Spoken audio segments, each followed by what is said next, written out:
আমাদের মাথা নবীর নাক, আমাদের নাক নবীর জবান, আমাদের জবান জি আমাদের সঙ্গে নবীকে নিয়ে যদি তুলনা করি অঙ্গ প্রত্যঙ্গ সব আমাদের সাথে মিলে যাবে, কিন্তু পাওয়ার কি এক? জোরে বলো। মর্যাদা, সম্মান, পাওয়ার, ইজ্জত। আমি আগে বলেছি আমার নবী পাকের দুটো চোখ, আমাদের দুটো চোখ, কিন্তু আমাদের চোখের পাওয়ার আর নবী পাকের চোখের পাওয়ার আসমান জমিন ডিফারেন্স, আসমান জমিন পার্থক্য। যদি বলেন কেন?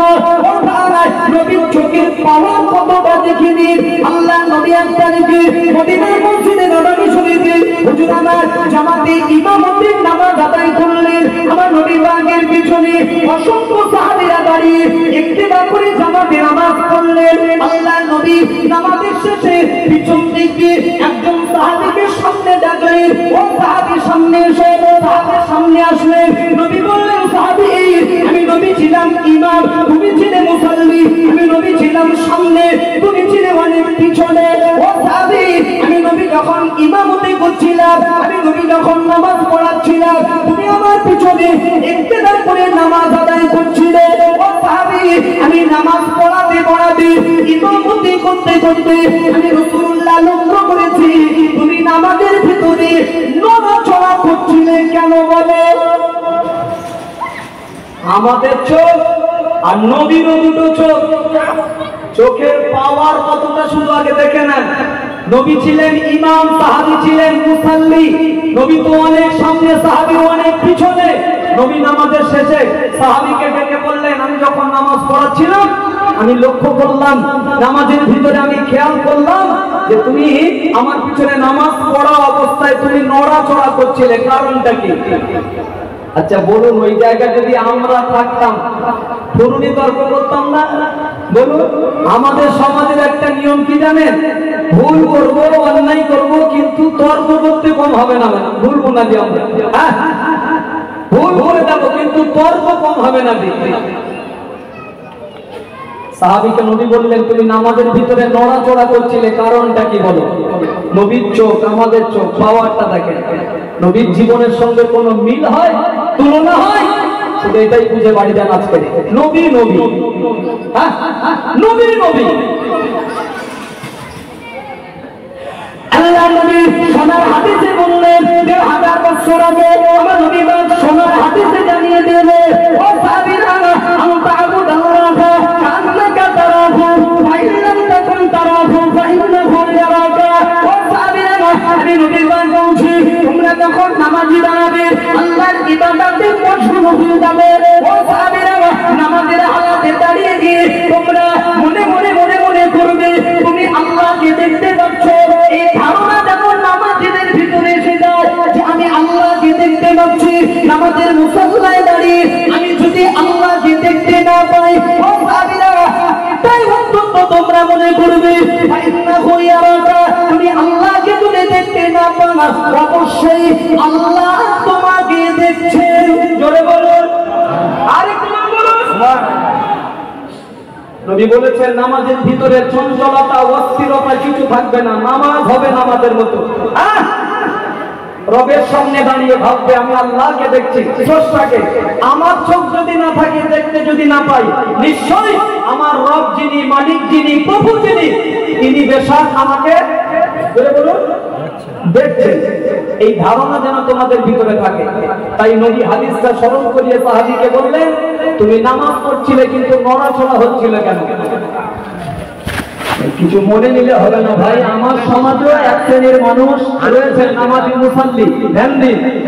মসজিদে যায় অনেক মুসাল্লি, গিয়ে না জানালার পাশে দাঁড়ায়, কেন জানেন? একটু থুতু ফেলবে বলে। আবার অনেক মুসাল্লি যায় মসজিদে গিয়ে নিয়াত বাঁধার পরে এদিক ওদিক তাকায়। আমার স্বচক্ষে আমি দেখেছি, এখান থেকে কয়েক বছর আগে, হ্যাঁ এমনও মুসাল্লি আমার স্বচক্ষে আমি দেখেছি নিয়াত বাঁধার পরে কথাও পর্যন্ত বলে। এরকম কিছু অজ্ঞ মুসাল্লি এখনো সমাজের মাটিতে আছে। সাহাবী বললেন, ইয়া রাসূলুল্লাহ, খুব ধ্যান দিন, নবীর চোখ আর আমাদের চোখ পার্থক্যটা বোঝাচ্ছি। সাহাবী বললেন, ইয়া রাসূলুল্লাহ, আপনি যেটা বলেছেন এটা সত্য। ঠিক আমি তো নামাজে নড়াচড়া করছিলাম, কিন্তু আমার জানার বিষয়, আমার জিজ্ঞাসা হুজুর আপনার কাছে, আপনি তো ছিলেন ইমাম, আমি তো ছিলাম মুসাল্লি অনেক পিছনে, আপনি তো নামাজ পড়াচ্ছিলেন সামনের দিকে তাকিয়ে, তো সামনের দিকে তাকিয়ে যে ইমাম নামাজ পড়াচ্ছিল, পিছনে কোন সাহাবী কে কি করছিল, আপনি সামনের দিকে তাকিয়ে পিছনের খবরটা জানলেন কি করে? আপনাদের প্রশ্ন হয় না? বলুন বলুন। আর আমি এই মুহূর্তে যদি আমি আপনাদের ইমামতি করি, আমি তো তাকিয়ে থাকবো এই মুখো, আপনি আমার পিছনে, তাহলে আমার কি পিছনে দেখা সম্ভব হবে না? নজর থাকবে বাগমারির দিকে। হ্যাঁ, সামনের দিকে তাকিয়ে পিছনের হালাত আপনি জানলেন কি করে? সাহাবী জিজ্ঞাসা। নবীর চোখের পাওয়ার দেখুন।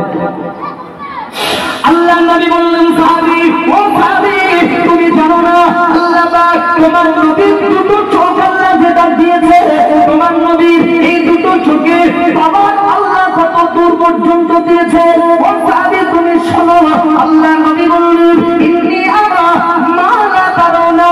ও সাহাবী, আমি রাসূলুল্লাহ, আমি ডাইনে যতটা দেখতে পাই, আমি নবী বামে যতটা দেখতে পাই, আমি নবী পিছনে যতটা দেখতে পাই, আমি নবীর সামনে যতটা দেখতে পাই, আমি নবীর নিচে যতটা দেখতে পাই, আমি নবীর উপরেও ততটা দেখতে পাই। এমন একজন বৈজ্ঞানিক, এমন একজন দার্শনিক, এমন একজন মহাপণ্ডিতের নাম কি আপনার জানা আছে? যে ব্যক্তিটা সামনে পিছনে ডাইনে বামে উপরে নিচে যিনি সমান দেখে, না না, একমাত্র একজন ব্যতিক্রম, তিনি বলেন আমাদের নবী। জোরে বলুন সুবহানাল্লাহ। যিনি সামনে পিছনে ডাইনে বামে উপরে নিচে যিনি সমানভাবে দেখতে পেতেন। প্রসঙ্গে যদি আরেকটু আগে বাড়ি, আরেকটা হাদিস আপনাকে শোনাতে পারি। নবীর সামনে পিছনে ডাইনে বামে উপর নিচে নবীর সমান দেখতেন তো বটেই, তবে আরেকটু যদি আগে বাড়া যায়, নবীর এই চোখ দিয়ে কত দূর পর্যন্ত নবী দেখতে পেতেন, চতুর্দিকে সমান দেখতেন তো বটেই আমি বলছি, তবে নবীর চোখ দিয়ে কত দূর পর্যন্ত নবী দেখতে পেতেন। আরেকটা হাদিস আপনাকে শুনিয়ে দেয়, আল্লাহ নবী যেদিন মেরাজ শরীফে গিয়েছিলেন, 27শে রজব, আমার নবী পাকের সঙ্গে ফেরেশতা জিবরাইল, আমার নবী পাকের সঙ্গে উনিও গিয়েছিলেন। আল্লাহ নবী মেরাজে গিয়েছিলেন, কাবা চত্বর থেকে চলে গিয়েছিলেন বাইতুল মুকাদ্দাসে। যে বাইতুল মুকাদ্দাস কাবা শরীফ থেকে বাইতুল মুকাদ্দাসে যেতে গেলে কিছু কম বেশি 1 মাসের রাস্তা। নবী চলে গেলেন বাইতুল মুকাদ্দাসে, প্রথমে ওখান থেকে 7 আসমান পাড়ি দিয়ে জান্নাত জাহান্নাম পরিদর্শন করে, জান্নাত জাহান্নাম দেখে, আল্লাহর সঙ্গে কথোপকথন করে, সাক্ষাৎ করে, আবার একই রাত্রে বেলা আমার নবী পাক ওই রাত্রে শেষে বাড়িতে ফিরে এসেছেন। আল্লাহ নবী মেরাজ থেকে ফিরে এসে আমার নবী পাক বাড়িতে ফিরে লক্ষ্য করে দেখলেন আমার নবী পাকের চাচাতো বোন নাম হলো উম্মে হানি। উম্মে হানির সঙ্গে আমার নবী পাকের দেখা। নবী বললেন, উম্মে হানি, ও উম্মে হানি, তুমি জানো না আমি নবী, আমি মেরাজে গিয়েছিলাম, আমি নবী প্রথমত কাবা চত্বর থেকে বাইতুল মুকাদ্দাসে গিয়েছি, ওখান থেকে 7 আসমান পাড়ি দিয়েছি, জান্নাত জাহান্নাম চোখে দেখেছি, আল্লাহর সঙ্গে কথোপকথন করেছি। ও উম্মে হানি, আবার একই রাত্রিতে আমি নবী মুহাম্মদ বাড়িতে ফিরে এসেছি। আরো ধরে বলুন, এক রাতের ঘটনা। নবী মেরাজ থেকে ঘুরে এসে চাচাতো বোন উম্মে হানির কাছে বিষয়টা বলছেন যে আমি রাসূলুল্লাহ গিয়েছিলাম, আল্লাহ আমাকে এত কিছু দেখিয়েছেন, সচক্ষে ভ্রমণ করিয়েছেন।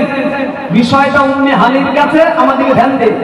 বলছেন নবীজি, উম্মে হানি নবীর কাছ থেকে তথ্যটা শুনলেন। কথাটা শোনার পর উম্মে হানি বললেন, ইয়া রাসূলুল্লাহ, আপনি যে মেরাজের তথ্যটা আমাকে শোনাচ্ছেন আমি উম্মে হানি বিশ্বাস করলাম, মেনে নিলাম, তবে ভুলেও যেন এই ঘটনাটা আপনি কাফেরদের কাছে বলবেন না। কথাটা বুঝবেন, এই জায়গা মজার তো ঘটনা লুকিয়ে আছে। কেন? উম্মে হানি বলছি, ইয়া রাসূলুল্লাহ, কাফেরদের কাছে এই জন্য আপনি বলবেন না, ওরা তো এমনিতে আপনাকে নিয়ে অনেক উপহাস করে, ঠাট্টা বিদ্রুপ করে, আর এই ঘটনা বলার সাথে সাথে ওরা আপনাকে নিয়ে আরো তামাশা বাড়িয়ে দেবে। যদি বলেন কেন, আপনি যে বললেন এক রাতে কাবা চত্বর থেকে বাইতুল মুকাদ্দাস আপনি গিয়েছিলেন, যে কম বেশি 1 মাসের রাস্তা শুধু মক্কা থেকে বাইতুল মুকাদ্দাসে যেতে, আপনি বললেন ওই জায়গায় গেলেন, ওখান থেকে 7 আসমান পাড়ি দিয়ে জান্নাত জাহান্নাম দেখে আল্লাহর সঙ্গে কথা বলে সিদরাতুল মুনতাহা আল্লাহর কোয়ার্টারে ঘুরে ঘরে ঢুকে প্রবেশ করে নবী আবার এক রাতে ফিরে এসেছেন।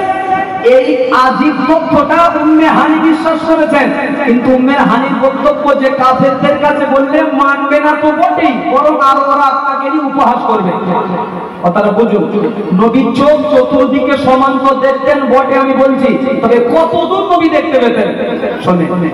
নবী বললেন উম্মে হানি, কে বিশ্বাস করলো আর কে করলো না, কে মানবে আর কে মানবে না, আমি নবী মুহাম্মদ, এ চিন্তা আমার নয়। সকাল হবে আমি নবী বলছি, যত কাফের আছে তাদের কাছে গিয়ে আমি নবী মুহাম্মদ গিয়ে এই ঘটনাটা আমি কাফেরদের কাছে বলবো, আমি শোনাবো। সকাল হলো, ও বাবাজি, আমার নবী চলে গেলেন আপনার কাবা চত্বরে। কাবা চত্বরে গিয়ে আমার নবী লক্ষ্য করে দেখলেন আবু জাহাল, আবু লাহাব, আবু সাইবা বড় বড় কাফেরেরা বসে আছে, একটা আলোচনার মজলিসে ওরা বসে আছে।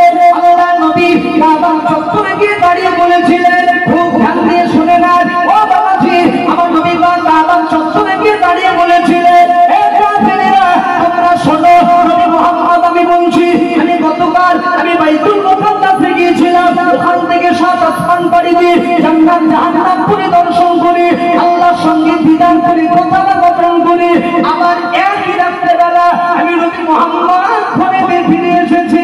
নবীর কথাটা বলা শেষ, ও বাবাজি, কাফেরদের ভিতরে ওরা তামাশা শুরু করে দিল, ঠাট্টা বিদ্রুপ শুরু করলো। না না, নবী মুহাম্মদ এক রাত্রেবেলা এত জায়গা ভ্রমণ করা, এত জায়গা সব চোখে দেখা না, নবী মুহাম্মদ যে তথ্য আমাদেরকে শোনাচ্ছে এটা কোন সাধারণ মানুষের পক্ষে কি সম্ভব না। না, এত দুর্গম রাস্তা, এত দুর্গম পথ এক রাত্রিবেলা পাড়ি দেওয়া সম্ভব নয়। কাফেরদের ভিতরে ওরা তামাশা শুরু করে দিল, হাসাহাসি করে, ঠাট্টা বিদ্রুপ করে, ওদের বক্তব্য বারে বারে একটাই যে এটা কোন সাধারণ মানুষের পক্ষে সম্ভব নয়। আসলে আমাদের ওদের বক্তব্যতে ধারণা ঠিক যে সাধারণ মানুষের পক্ষে কোন মানুষের দ্বারাই সম্ভব নয়, কিন্তু ওরা জানে না আমার নবী পাক কি সাধারণ নাকি। কথা বলো না, কাফেরদের ধারণা মিথ্যা, ভুল, এটা নয়, ওদের ধারণা ঠিক যে একটা মানুষের, সাধারণ মানুষের পক্ষে কি সম্ভব এক রাতে এত কিছু পাড়ি দিয়ে ভ্রমণ করে দেখা, এটা সম্ভব নয়। আসলে আমার নবী তো সাধারণ নয়, এটা ওরা জানে না। হ্যাঁ, নবী তো আলাদা। নবী একদিন শুয়ে আছেন, ধ্যান দিন, আল্লাহ নবী একদিন শুয়ে আছেন মানব আকৃতির রূপ নিয়ে। আমাদেরকে দেখতে হবে কিন্তু নবী আমাদের সাধারণ মানুষ না আলাদা। শোনেন, নবী একদিন শুয়ে আছেন মানব আকৃতির রূপ নিয়ে, মানব আকারে শুয়ে আছেন, একটা চাদর ঢাকা দিয়ে, মাথার দিকে একজন ফারিস্তা আর পায়ের দিকে একজন ফারিস্তা এসে দাঁড়িয়েছে। ও ভাইটার কথা শোনাচ্ছি। তো পায়ের দিকের ফারিস্তা মাথার দিকের ফারিস্তাকে লক্ষ্য করে চোখে চোখে ইশারায় কথা হচ্ছে। ইশারায় কি কথা জানেন? পায়ের দিকের ফারিস্তা মাথার দিকের ফারিস্তাকে লক্ষ্য করে বলছেন, শুনে নাও, যে শুয়ে থাকা ব্যক্তিটা কি তিনি? কথাটা ভালো করে বুঝবেন, ঘুম পায় না তো আপনাদের? না না, আপনাদের ধারণা মিথ্যা না, ঠিক যে সাধারণ মানুষের পক্ষে সম্ভব নয়। তখন নবী তো সাধারণ নয়, নবী তো আলাদা। পায়ের দিকের ফারিস্তা চোখে চোখে ইশারায় বলছেন যে মাঝখানে শুয়ে থাকা ব্যক্তিটা কি তিনি? মানে কি বুঝলেন আপনারা? বলুন কি বুঝেছেন? কিতাব আলগা করে যতটুকু তথ্য পেয়েছি তার উপরেই বলছি। শোনেন, ওই যে বললেন না যে মাঝখানে শুয়ে থাকা ব্যক্তিটা কি তিনি, তার মানে ফারিস্তা এই উদ্দেশ্যেই জিজ্ঞাসা করছেন, ওই নবীকে নিয়ে তো ফারিস্তাদের মহলে আলোচনা হয়। জোরে বলে না, জোরে বলে না, শুয়ে থাকা ব্যক্তিটা কি তিনি? মানে ওই ব্যক্তিটাকে নিয়ে মহলে আলোচনা হয়, ফারিস্তাদের মহলে। তো মাথার দিকের ফারিস্তা ইশারায় বলছে, হ্যাঁ, শুয়ে থাকা ব্যক্তিটা হলেন তিনি। আরো জোরে বলুন। পায়ের দিকের ফারিস্তা তখন বলছে, শুয়ে থাকা ব্যক্তিটা যদি তিনি হয়, তো শুয়ে আছে মানব আকারের একজন ব্যক্তি, দেখছি আমরা মানব আকৃতি নিয়ে। এই ব্যক্তিটার এত পাওয়ার, এত মর্যাদা, এত অনেক তথ্য আমরা শুনেছি, জেনেছি এই ব্যক্তিটাকে নিয়ে। জি, এক কাজ করো, নবী মুহাম্মদকে যখন আমরা হাতে নাতে পেয়েছি, শুয়ে থাকা ব্যক্তিটা যদি তিনি হয়, এই নবীর মান, মর্যাদা, ইজ্জত, পাওয়ার কত অনেক তথ্য আমরা শুনেছি। হাতে নাতে যখন আমরা দুজন পেয়েছি, এই নবীকে নিয়ে আজকে একটু পরীক্ষা করতে হয় না? মান মর্যাদা কত একটু দেখি। মাথার দিকে ফারিস্তা তখন বলছে, পরীক্ষা হবে কি করে? বলছে, এক কাজ করো, নবীর মান মর্যাদা কত ও তো বুঝতে পারবো না, শুয়ে আছে তো মানব আকৃতির একজন ব্যক্তি আমরা দেখছি, মানুষের রূপ নিয়ে। এই ব্যক্তিটার ওজন ভারীটা কত একটু দেখলে হতো না? চাগিয়ে চলো চাগাবো আজকে। নবী আলাদা না এক, নবীকে নিয়ে মাথা হবে, নবীর ওজন দেখবি। ও বাবাজি, মাথার দিকের ফারিস্তা যেই না ইশারা করে বললেন, ফারিস্তা নবীকে নিয়ে এবারে মাথা হবে। ও বাবাজি, একজন ফারিস্তা আনা হলো, একটা পাল্লায় একজন ফারিস্তাকে চাপিয়ে দেওয়া হলো, আরেক দিকে পাল্লার আরেক দিকে নবী মুহাম্মদকে তুলে দেওয়া হলো। ওকে লক্ষ্য করে দেখলেন যে আমার নবী পাকের পাল্লাটা ভারী হয়ে গেছে। জয় বলুন সুবহানাল্লাহ। মাথার দিকের ফারিস্তা বলছে, না না, একজন ফারিস্তাকে নিয়ে আমার নবী পাকের ওজন মাপা যাবে না, ওজনটা কত দেখা সম্ভব হবে না। ও বাবাজি, চলো না আরেকটু ফারিস্তাদের সংখ্যা বাড়িয়ে দিই। পাল্লার একদিকে 10 জন ফারিস্তাকে চাপিয়ে দেওয়া হলো, আর একদিকে আমার আপনার নবী পাককে তুলে দেওয়া হলো। সেখানেও নবীর পাল্লাটা ভারী হয়ে গেল, ফারিস্তাদের পাল্লা হালকা হয়ে গেল। ফারিস্তা বলছে, না না, একজন ফারিস্তার দ্বারাই হবে না, 10 জন হবে না, আরেকটু সংখ্যাটা বাড়িয়ে দেখি। আর একদিক মানে ওই পাল্লা না, 10 জন নয়, 100 ফারিস্তাকে আনা হলো। অপর দিকে নবী মুহাম্মদকে পাল্লার আরেক দিকে তুলে দেওয়া হলো।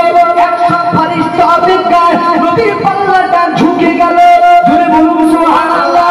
বলছে, না না, একটা ফারিস্তার দ্বারাই হবে না, 10 জন নয়, 100 জন নয়, আরেকটু সংখ্যা আমরা বাড়িয়ে দেখি। নবীর ওজন কতটা, ভার কতটা। ও বাবাজি, চলে গেল আসমানে, 1000 ফারিস্তাকে আনা হলো, তুলে দেওয়া হলো পাল্লার একদিকে, পাল্লার দিকে আখিরি নবীর পাল্লার আরেক দিকে চাপিয়ে দেওয়া হলো।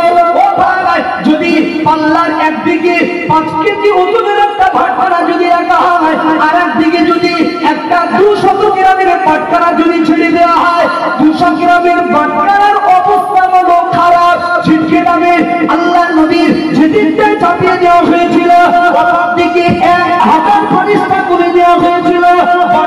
নবীর পাল্লাটা ভারী হয়ে গিয়ে 1000 ফারিস্তা ছিটকে পড়ে গেল। জোরে বলবে না? জোরে বলবে না?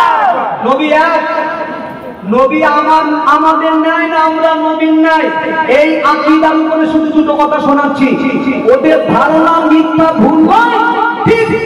কোন মানুষের দ্বারা সম্ভব নয় এক রাতে এত কিছু মানে দর্শন করা, পাড়ি দেওয়া, এত কিছু দেখা সম্ভব নয়। ওরা তো জানে না যে নবী সাধারণ মানুষ নন, নবী তো আলাদা।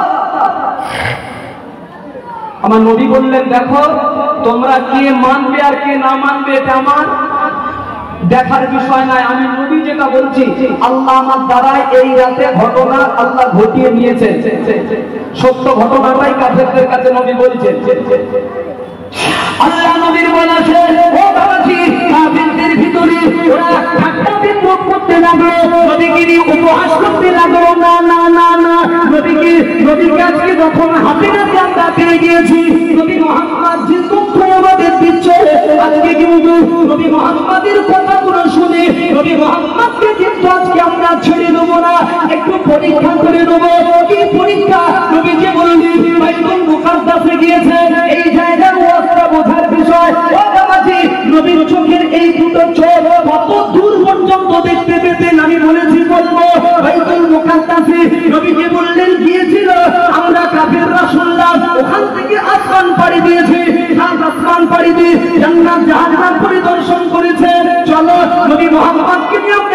পরীক্ষা করি, যাচাই বাছাই করে দেখি কতটা সত্য ঘটনাটা। কিভাবে একজন কাফের বলছে আমরা যদি সাত আসমান সম্পর্কে প্রশ্ন করি উত্তরটা দেবে, আমরা তো আসমানে যাইনি, বলতেও পারবো না ঠিক না বেঠিক, ভুল না সত্য বলতে পারবো না। জান্নাত জাহান্নাম সম্পর্কে যদি নবীকে প্রশ্ন করা হয় নবীটার জবাব দেবে আমরা তো চোখে দেখিনি, নবী ধরতে পারবো না। চলো বাইতুল মুকাদ্দাস কিন্তু আসমানে নয়, এটা জমিনে। বাইতুল মুকাদ্দাসে যেতে আমি বলেছি মক্কা থেকে 1 মাসের কিছু কম বেশি রাস্তা। সেই বাইতুল মুকাদ্দাসকে দিয়ে নবীকে কিছু প্রশ্ন করা যাক, পরীক্ষা হবে। আরে বাইতুল মুকাদ্দাস জমিনে এমন অনেক মানুষ রয়েছেন, মক্কা থেকে বাইতুল মুকাদ্দাসে অনেকে গিয়েছেন। তো আমরা বাইতুল মুকাদ্দাসকে নিয়ে নবীকে যা প্রশ্ন করব, যদি ভুলভাল কিছু বলে ফেলে অন্তত আমরা ধরতে পারবো। হ্যাঁ, ধরতে পারবো। ও আসমান সম্পর্কে প্রশ্ন করে লাভ নেই, জান্নাত জাহান্নাম বাদ দাও, জমিনে যেটা আছে ওটাই নিয়ে প্রশ্ন হোক। কি প্রশ্ন হবে? ধ্যান দিন। আল্লাহ নবীকে লক্ষ্য করে কাফিররা বলতে লাগলো, ও নবী মুহাম্মদ তুমি বলো দেখি, তুমি যে বললি কাবা শরীফ থেকে প্রথমে গিয়েছিলে বাইতুল মুকাদ্দাসে, তুমি বলতে পারবে এই বাইতুল মুকাদ্দাসে উঠতে গেলে বাইতুল মুকাদ্দাসের সিঁড়ির ধাপ কটা? এদিকে পরীক্ষা করছে কাফেররা। হ্যাঁ, আচ্ছা আপনারা তো মসজিদে যান, যার যেখানে মসজিদ, যার যা গ্রাম মহল্লা পাড়া মসজিদে যাওয়া হয় তো নাকি? বলুন তো আপনাদের মসজিদে উঠতে গেলে ধাপ কটা আছে? হ্যাঁ, আচ্ছা এই কি কেউ মুখস্থ করে রাখে? বলুন। আর এই ভিত ফুটে প্রশ্ন কোন হুজুর করবে এটা কি আপনাদের মাথায় ছিল? না, আসলে কাফেরদের উদ্দেশ্য তো এটাই যে কিছু নবী মুহাম্মাদের কাছ থেকে জানবো, শিখবো, বুঝবো, এমনটা নয়। কাফেরদের বিদঘুটে প্রশ্ন এই জন্যই করতো, নবীর কাছ থেকে জানবে এমনটি নয়, বরং নবীকে ঠকাবে। হ্যাঁ, বলো মুহাম্মদ বাইতুল মুকাদ্দাসে উঠতে গেলে সিঁড়ির ধাপ কটা? নবী বললেন আর, শুনে নিচ্ছে নবী, ধ্যান দিয়ে নবী শুনছে। আর বলে বলো গম্বুজ কটা? আর দরজা কটা? জানালা কটা? যদি নবী মুহাম্মদ ভুল তথ্য দেয় বাইতুল মুকাদ্দাস কিন্তু জমিনে গিয়ে প্রমাণ করতে পারবে। ঠিক আছে? আল্লাহ নবীর টোটালি ৬৩টা হাদিস জিন্দেগির ভিতরে ৬৩ বছরের ভিতরে আমার নবী পাকের জীবনে এটাই ছিল সবচেয়ে বড় পরীক্ষার দিন। যদি বলেন কেন? নবী যদি ভুল কোনো তথ্য দিয়ে দেয় বাইতুল মুকাদ্দাসের সিঁড়ির ধাপ যে কটা, নবী যদি কম বেশি করে দেয় নবীর মিরাজ মিথ্যা হয়ে যাবে, আল্লাহ বিদারিটা মিথ্যা হয়ে যাবে। জান্নাত জাহান্নাম যেগুলো নবী আমাদের কাছে বর্ণনা দিয়ে গিয়েছে, হাদিস আকারে যেগুলো আমাদের কাছে বিদ্যমান, সেই জান্নাত জাহান্নামের বর্ণনা মিথ্যা হয়ে যাবে। সাত আসমান পাড়ি দিয়ে নবী যা তথ্য আমাদের কাছে দিয়ে গিয়েছে সেটা মিথ্যা হয়ে যাবে। মিরাজের রাতে আল্লাহ হাদিয়া স্বরূপ আমাদের জন্য 5 ওয়াক্ত নামাজ আল্লাহ দিয়ে পাঠিয়েছে, সেই নামাজটাও আমাদের জন্য মিথ্যা হয়ে যাবে। এজন্য নবী পাকের ৬৩ বছরের ভিতরে টোটাল জিন্দেগির ভিতরে সবচেয়ে কাফেরদের কাছে ওটাই বড় পরীক্ষার দিন ছিল। যদি ভুল বলে দেন বাইতুল মুকাদ্দাস জমিনে নবীকে কিন্তু ওরা ছাড়বে না, নবী মিথ্যাবাদী প্রমাণ হয়ে যাবে। নবী বললেন কাফেররা, নবী মুহাম্মদ বলছি আজকে দিনে বাইতুল মুকাদ্দাস সম্পর্কে নবী মুহাম্মদকে যা যা প্রশ্ন তোমরা করবে আল্লাহ যদি রাজি হয়ে যায় আমি নবী মুহাম্মদ তোমাদের প্রশ্নের জবাব দিয়ে দেবো। জোরে বলবেন না? যে কটাই প্রশ্ন হবে আল্লাহ রাজি থাকলে মুহাম্মদ জবাব দেবে। হ্যাঁ, ওরা একটা একটা করে প্রশ্ন করে, নবী একটা একটা করে জবাব দিয়ে দেয়। সব প্রশ্ন শেষ, নবীর জবাব শেষ। কাফেরদের ভিতরে মাথা নাড়ি ওরা চোখে চোখে ইশারায় বলছে আমাদের প্রশ্ন করার মতো আর তো কোনো প্রশ্ন নেই, যা প্রশ্ন করছি নবীর জবাব দিয়ে দিচ্ছি। 5টার ভিতরে নবী একটা নবীর স্ত্রীর খাইনি ব্যতিক্রম হয়নি। নবী মুহাম্মদকে পরিশেষে কাফেররা জিজ্ঞাসা করছে, হে নবী মুহাম্মদ, তুমি আমরা যে প্রশ্ন তোমাকে করছি তুমি যত উত্তর আমাদের দিয়ে দিচ্ছ, পাঁচটার ভিতরে একটাও কি তুমি ভুল বলতে পারোনি? বলো মুহাম্মদ, পাঁচটার ভিতরে পাঁচটা সঠিক বলছো কিভাবে? নবী বললেন, কাফেররা, হে কাফেররা, আমি নবী ভুল বলবো কি করে? আমি নবী ভুল বলতে পারি কি করে তোমরা জানো?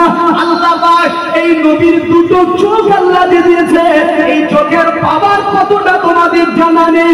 তোমরা আজকে দিনে কাবা চত্বরে দাঁড়িয়ে বাইতুল মুকাদ্দাস সম্পর্কে যা যা প্রশ্ন তোমরা করছো, আমি নবী মুহাম্মদ কাবা চত্বরে দাঁড়িয়ে আমি এখান থেকে আমার এই দুটো চোখ দিয়ে বাইতুল মুকাদ্দাসের সেই সমস্ত জিনিসগুলো কাবা চত্বরে দেখে দেখে আমি বলছি।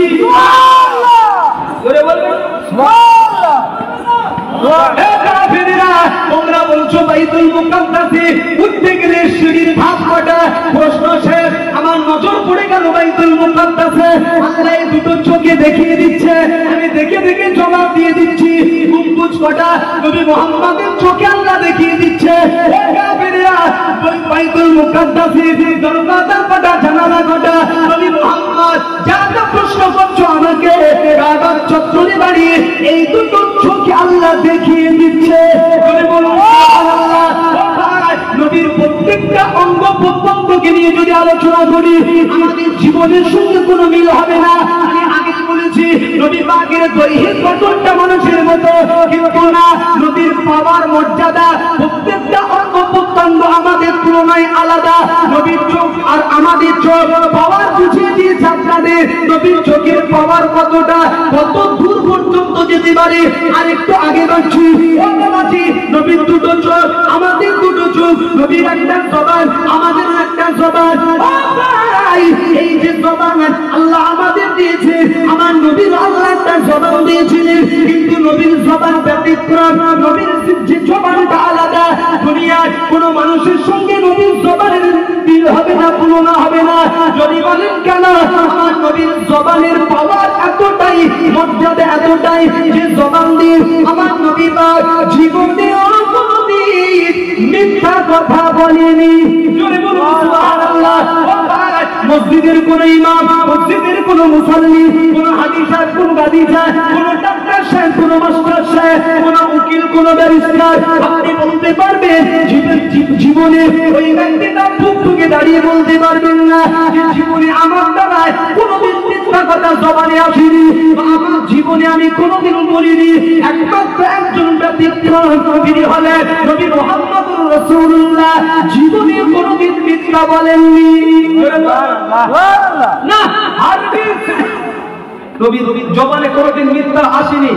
আচ্ছা বলুন তো, আমাদের জীবনে মিথ্যা কথা বলিনি আমরা কারা? একজন কি হাত তুলতে পারবেন কেউ? বলুন বলুন, অন্তত সান্ত্বনা পুরস্কার আপনাকে আজকে দিয়ে বাড়ি ছাড়বো ইনশাআল্লাহ। জীবনে মিথ্যা কথা টোটালি জিন্দেগিতে মিথ্যা কথা বলিনি কারা কারা? তো একজন হাত তুলুন তো দেখি। সবাই বলে পারবো না, বলুন। হ্যাঁ, আরে ছোটবেলায় গুলি খেলতো, গুলি আব্বার কাছে 10 টাকা চেয়েছিলাম, দেয়নি। হ্যাঁ, তো জামাটা খুলে টাঙিয়ে গিয়েছে মাঠেতে কাজ করতে, 10 টাকা পকেট থেকে বার করে গুলি কিনে এনে খেলে হেরে বাড়ি এসে বসে আছি। আব্বা এসেছেন, পকেটে হাত দিয়ে 10 টাকা নেই। টাকা গেল কোথায়? আল্লাহর কি রে আব্বা, আমি 10 টাকা নিতে পারি? হয়েছে না হয়নি? হ্যাঁ, দেখবেন মহিলারা, অনেক মা বোনেরা, এই দেখো স্বামীর পকেট থেকে টাকা নেয়, চুরি করে বাপের বাড়ি যায়, একটা শাড়ি কিনে এনে, সুন্দর শাড়ি, স্বামীকে দেখায়, দেখো যে শাড়িটা কেমন হয়েছে। শাড়ি, স্বামীর পকেট মারা টাকা, বলো চুরি করা টাকা। গিয়েছে বাপের বাড়ি, কিনে এনে আবার ওই স্বামীর কাছে বলছে শাড়িটা দেখো দেখি কেমন হলো। স্বামী জিজ্ঞেস করে যে স্বামীটা কে কিনে দিয়েছে? ও টাটকা বলো মিথ্যা কথা বলবে যে আমার বাপ কিনে দিয়েছে। হ্যাঁ, জ্যান্ত স্বামীর শুধু মারির ভয়ে, বোকার ভয়ে জ্যান্ত স্বামীরে ও বাপ বানিয়ে দিল। হয় না হয় না? বলুন বলুন, হয়? জীবনে মিথ্যা কথা বলিনি বা আসেনি যদি কেউ পৃথিবীতে বুক ফুঁকে বলতে পারে, একমাত্র একজন ব্যতিক্রম, তিনি হলেন নবী মুহাম্মদুর রাসূলুল্লাহ। জোরে বলুন বলবেন না? সুবহানাল্লাহ। একজন। নবীর চোখ আমাদের চোখ, নবীর জবান আমাদের জবান, এক নয়। তুমি কটা কথা বলবো আজকে? এখানে বসে ফজরের নামাজ পড়তে হবে, এই ওয়াজ যদি চালিয়ে দেয় আমার আপনার জবান, ও বাবাজি, নবীর জবানের গানে থুতু, আমাদের গানে থুতু, আসমান জমিন পার্থক্য, নবীর গানের থুতুর পাওয়ার কতটা যদি বলা যায় অনেক আলোচনা লম্বা হয়ে যাবে। ও বাবাজি, আমি সেদিকে আজকে যাব না। নবীর পেশাব পায়খানার পাওয়ার কতটা, আমাদের পেশাব পায়খানার পাওয়ার কতটা, নবীর দেহের ঘাম, আমাদের দেহের ঘাম, আসমান জমিন পার্থক্য, আসমান জমিন ব্যবধান। এক কথায় বলতে পারি, স্রষ্টা হিসাবে, আল্লাহ হিসাবে স্রষ্টার সঙ্গে সৃষ্টির যেমন কোনো তুলনা হয় না, মিল হয় না। স্রষ্টার সঙ্গে সৃষ্টির যেমন কোনো সামঞ্জস্য করা যায় না। আল্লাহ সৃষ্টির ভিতরে আমার নবী পাকের সঙ্গে সৃষ্টিরও কোনো তুলনা হয় না। সুবহানাল্লাহ, সুবহানাল্লাহ। স্রষ্টা হিসাবে সৃষ্টির সঙ্গে স্রষ্টাকে যেমন তুলনা হয় না, সৃষ্টির ভিতরে নবীকে নিয়ে ওই সৃষ্টির কোনো দুটো কথা যেন আবার এক করে ফেলবেন না, তাহলে কিন্তু ইমানটুকু নিয়ে বাড়ি ফিরতে পারবেন না। হ্যাঁ, স্রষ্টা স্রষ্টার জায়গায়, সৃষ্টি সৃষ্টির জায়গায়। হ্যাঁ, সৃষ্টিকে নিয়ে স্রষ্টার সঙ্গে আমি বলেছি তুলনা হয় না। আবার আল্লাহ স্রষ্টা সৃষ্টির ভিতরে নবীকে নিয়ে আল্লাহ সৃষ্টির কোন তুলনা। আল্লাহ সকলকে সঠিক বুঝ দিন, নবীকে নিয়ে সঠিক ধারণা আমাদের গড়ার তৌফিক দিন। বলুন আল্লাহুম্মা আমিন, বলুন আল্লাহুম্মা আমিন। আজকের নবীর শান আয়োজিত মজলিস, নবীকে আমরা ভালোবাসি, বাসি না বাসি না? সবাই তো বলে ভালোবাসি। তো তাকবীর দেন, নারায়ে তাকবীর, করে দেন নারায়ে তাকবীর। যে নবীকে আমরা জীবন অপেক্ষায় কারা কারা বেশি ভালোবাসি? আল্লাহর কসম, নবী বলেছেন আল আওলাদ, স্ত্রী, বাপ মা, ছেলে মেয়ে সব অপেক্ষায় নবীকে বেশি যারা না ভালোবাসতে পারবে, নবী বলেছেন তারা মুমিন হতে পারবে না। আমরা সব অপেক্ষায় নবীকে যদি না ভালোবাসি, মুমিনের তালিকায় নাম উঠবে না। তাহলে অন্তত একবার হাত তুলে আল্লাহকে দেখাই যে জীবন অপেক্ষায়, সব অপেক্ষায় নবীকে আমরা ভালোবাসি কারা? এখন তো একবার এই দেখে ঘুম ঘুম ঘুমালে হবে না, এটাকে হাত নামাবেন না। মুমিন মুমিন মুমিনের তালিকায় নাম উঠাতে গেলে জীবন অপেক্ষায় নবীকে ভালোবাসা লাগবে। নবী বলেছে বাসি যারা হাত তোলেন একবার বিয়াদবি নেবেন না। বলেন বলেন নারায়ে তাকবীর, জোরে বলেন, জোশ বলেন, জোশ, নারায়ে তাকবীর, আরো জোরে বলেন নারায়ে তাকবীর। আরে যত রাত হচ্ছে আমরা ভাববো সবে সন্ধ্যা হচ্ছে, এরকম একটা আওয়াজ করবেন নারায়ে তাকবীর। আরে সন্ধ্যা 8টা বাজে সবে নারায়ে তাকবীর।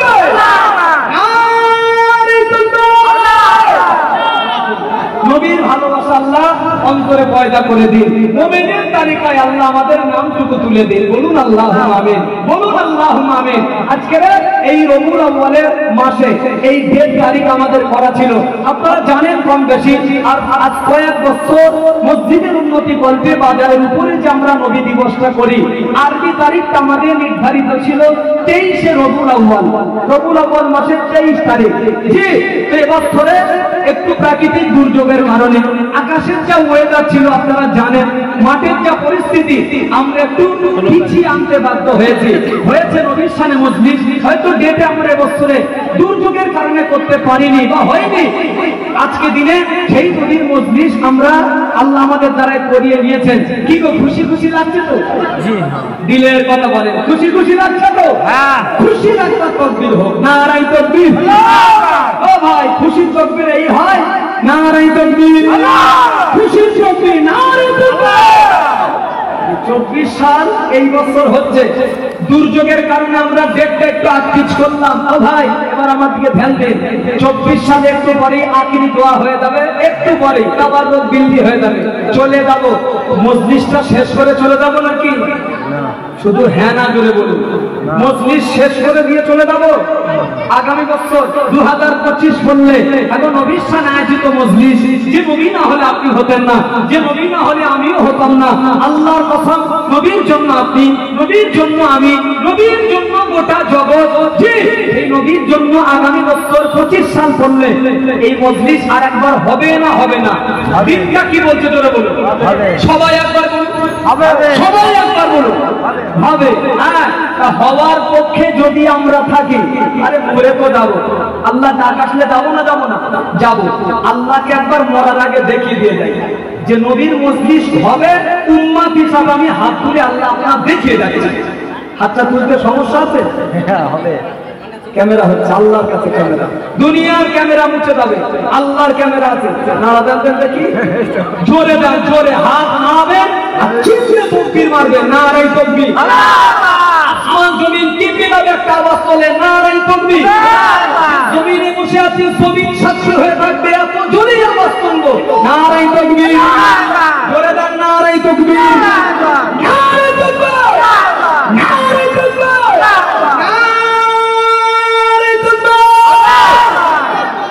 আল্লাহ কবুল করুন, বলুন আমিন, বলুন আমিন। আল্লাহকে দেখিয়ে দিলাম, মনে যদিও যাই এই হাত ক্যামেরা হয়ে থাকবে। নবীর জন্য হাত তুলে বলেছেন, খুশির বিনিময়ে দিন চেয়েছে যে হ্যাঁ নবী দিবস করা দরকার, বা নবীর জন্য আমরা করবো ইনশাআল্লাহ। আমি আর লম্বা করব না, যত দেরি করব কষ্ট এইবারে আপনাদের হবে।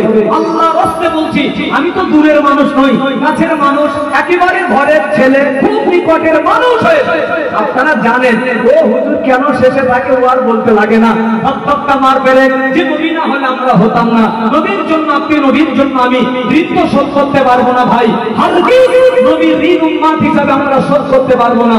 আল্লাহর কসম, নবী, এই নবী উম্মতের জন্য ইন্তেকালের পরে চলে যাচ্ছে বিদায় নিয়ে, কবরের মাটিতে শুয়ে নবীর চোখ দিয়ে পানি ঝরেছিল, নবী কেঁদেছিল। এই উম্মতের নাম নবীর জবান মোবারক দিয়ে নবী নিয়েছিল। উম্মতের হালাতটা কি হবে? কবরের মাটিতে শুয়ে বিদায় নেওয়ার সময় আব্দুল্লাহ ইবনে আব্বাস বলে, নিজের কানে আমি শুনেছি কবরের মাটিতে নবী বিদায় কালীনে উম্মতদের নাম নবীর জবান দিয়ে দিতে, যে নবী ইন্তেকালের পরে কবরের মাটিতে শুয়ে আমাদের কথা ভুলে যায়নি। আল্লাহর কসম, সে নবী আমরা ভুলে যাব না, ঋণ শোধ করতে পারবো না। কিঞ্চিতের বঞ্চিত মনে করে এতগুলো মানুষ, এতগুলো মানুষ, 10 লাঠি একের বোঝা, 10 লাঠি একের বোঝা, বেঁচে যদি থাকি, আল্লাহ যদি আমার আপনার হায়াতে বাঁচিয়ে রাখে, 2025 সাল করলে 1 বছর বাকি, 1 বছর। আব্বা নেই, মা নেই, দাদা দাদি, নানা নানি, ভাই মুরব্বি, আত্মীয় স্বজন যারা কবরে যাতে পাখির ন্যায় তাকিয়ে থাকে, সবের একটু আশায় ভুলে যাবো না তাদের কথা। মুরব্বিদের নিয়াত করে নবীকে ভালোবেসে দুটো মাথায় রাখবো, মুরব্বিদের কথা ভুলবো না, নবীকে আমরা সরিয়ে দেবো না, নবীকে বুকে টানবো, মুরব্বিদের কবরে একটু সওয়াব পাঠাবো। এই নিয়ত করে বেঁচে যদি থাকি, এতগুলো মানুষ, নো টেনশন, নো চিন্তা। দান এমন একটা জিনিস, চিন্তা করলে, ভাবলে ও টাকা বার হবে না। কলিজা বড় করবো নবীর জন্য, কলিজা বড় করে দিল উজাড় করে বেঁচে যদি থাকি, এতগুলো মানুষের ভিতরে আল্লাহ যার হাত কবুল করবে, আগে হাত উঠবে ইনশাআল্লাহ। আল্লাহর কবুলের একটা ব্যাপার আছে, জি চাইলেও হাত উঠবে না, আল্লাহ যদি না তোলায়। একজন কেউ জি দিল বড় করে হিম্মতের সাথে হাত তুলে কেউ বলতে পারবেন, গরিবানা হালাতে, আমি বোঝাতে পাবো না, গরিবানা হালাতে 1000 টাকা একজন দেবে। দেখো চটপট করে হাত উঠেছে 1 নম্বর 1000। এতগুলো মানুষ যত তাড়াতাড়ি দেবেন, আমি চেষ্টা করছি হাত তুলে আপনি দোয়া করে দেওয়ার। 2 নম্বর নাম বলবো, তাকবীর হবে, দোয়া করবো, অন্তর ভরে দোয়া হবে। বাজারে বৃহত্তম নবী দিবস, জি বছরে এই যে নবী দিবসটা হয়, আমরা একটা করে দরবারে ফুরফুরা শরীফ থেকে হুজুর কেবলা নি একটু বাছাই করে, হ্যাঁ একটু আকর্ষণ থেকে আমরা রাখি। আমজাদ হোসেন বুখারী হুজুর এসেছিলেন, আল্লাহ জি আরেকজন এসেছিলেন গত বছরে, আমাদের মাহফুজুল্লাহ হুসাইনি ভাই, ছোট হুজুর কেবলার মানে নাতি, মেয়ের ছেলে, তিনি এসেছিলেন। এবছরে পীরজাদা সোহবান সিদ্দিক ভাইজান চলে গেলেন আলোচনা রেখে, জি পীর আল্লাহ মামুন সিদ্দিক হুজুর এসেছিলেন। কথা ঠিক কিনা? তো বাছাই করে করে একটা করে আওলাদ নেই, নবী দিবসটা জাঁকজমক করে আমরা করতে চাই। আগামী বছরে এই মজলিস আমরা ঢিলা দেবো না, ঢিলা দেবো না, ইনশাআল্লাহ আরো বৃহত্তম জায়গা পৌঁছাবো। হবে ইনশাআল্লাহ। আল্লাহ রাজি থাকলে আবার কোন পীরের আওলাদ আমরা যাকে নির্বাচন করবো ইনশাআল্লাহ।